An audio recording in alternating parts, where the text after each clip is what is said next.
Hi எல்லாருக்கும். இன்னைக்கு நான் நினச்சது ஒன்று, நடந்தது ஒன்று தாங்க இருந்துச்சு.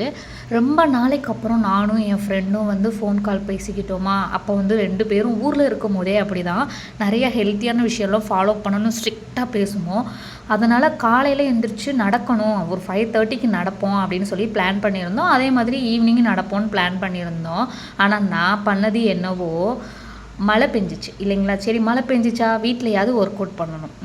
இந்த கிளைமேட்டுக்கு கண்டிப்பாக நம்ம சூப்பராக ஏதாவது செஞ்சு சாப்பிடணும்டா அப்படின்னு தோணுச்சு. நம்ம ஊராக இருந்தால் பக்கத்து கடையில் போய் நான் வடை வாங்கி சாப்பிட்ருப்பேன். இங்கே வடை கிடைக்காது இல்லைங்களா? அப்பயும் நான் விட்டேன்னு பார்த்தீங்களா? கண்டிப்பாக கிடையவே கிடையாது. 2 வெங்காயம் இருந்துச்சு வீட்டில். சரி, பருப்பு வடை செய்ய தான் லேட் ஆகும், நம்ம வெங்காய வடை செஞ்சு சாப்பிட்ருவோம் அப்படின்னு சொல்லிட்டு, என்னமோ நம்மளுக்கு வேலை கொடுத்தது மாதிரி டார்கெட் பண்ணி அவசர அவசரமாக போய் வெங்காயத்தெல்லாம் கட் பண்ணி வெங்காய பஜ்ஜி போடுவோம் அப்படின்னு சொல்லி பிளான் பண்ணிகிட்டு இருந்தேன். ரொம்ப அப்செட் ஆயிடுச்சு எனக்கு. என்னடா நம்ம நினைக்கிறது செய்யவே மாட்டோமே அப்படின்னு சொல்லிட்டு, வெங்காய வடை ஒன்றும் அவ்வளோலாம் ஈஸி இல்லைன்னு 2 அழுக வேறு அழுதுட்டு இருந்தேன். அந்த வெங்காயத்தை நறுக்கிட்டு கண்ணில் தண்ணியாக ஊற்றிட்டு இருந்துச்சு. எனக்கே என்னைய பார்க்க ரொம்ப கேவலமாக இருந்துச்சு. என்ன நம்ம இப்படி போயிட்டு இருக்கிறோமே அப்படின்னு சொல்லிட்டு.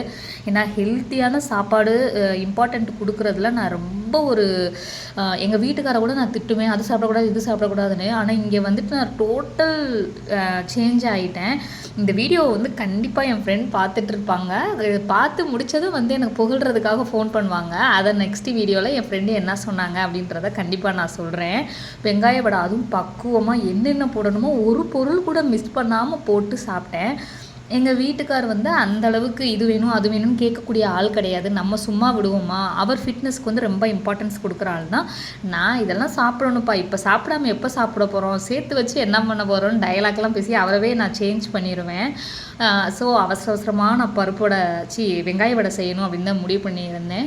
பருப்பெல்லாம் ஊற போட்டுருந்தேன். பருப்போட தான் ஃபஸ்ட்டு ப்ரிஃபரன்ஸ். சரி, எதுவுமே இல்லாத பட்சத்துக்கு வெங்காய வடையை அவ்வளோ இன்ட்ரெஸ்ட்டாக பண்ணிகிட்டு இருந்தேன்.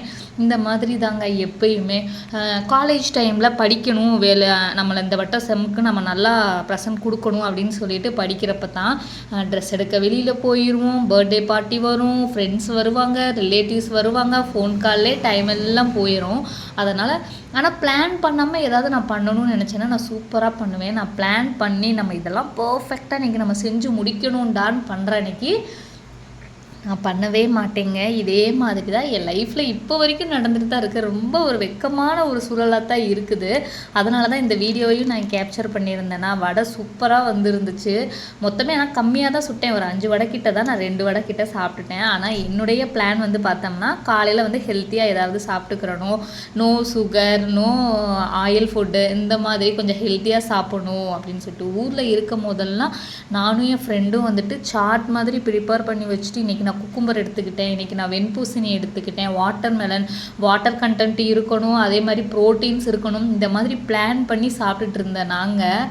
இப்போ என்னன்னா இங்கே நம்ம வெளியில் போனாலே பானிபூரி சாப்பிடாம வெளியில் வரதே, உள்ளே வீட்டுக்குள்ளே வரதே கிடையாது. என்னமோ நம்மளுக்கு ரெஸ்ட்ரிக்ஷன் கொடுத்தது மாதிரி.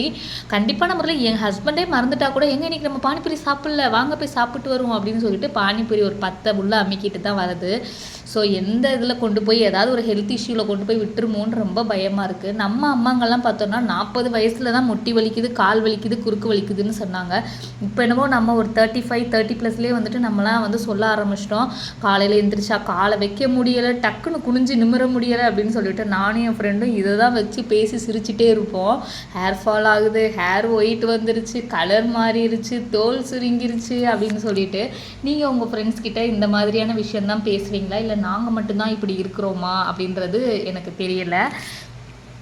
இந்த வீடியோவில் நான் என் ஃப்ரெண்டுக்கிட்ட சொல்லிகிட்டு இருந்தேன், ரொம்ப ஸ்ட்ரிக்டாக இனிமேல் ஃபாலோ பண்ணணும், நம்ம வாக்கிங் போகணும், நம்மளோட டார்கெட் இவ்வளோ, இந்தது அது அப்படி இப்படின்னு சொல்லிட்டு பேசிகிட்டு இருந்தோம். பார்த்தீங்களா, போடுறது கூட எவ்வளோ சோகமாக நான் அந்த வடையை உள்ளே போட்டுட்ருப்பேன் அப்படின்றது உங்களுக்கே தெரியும்.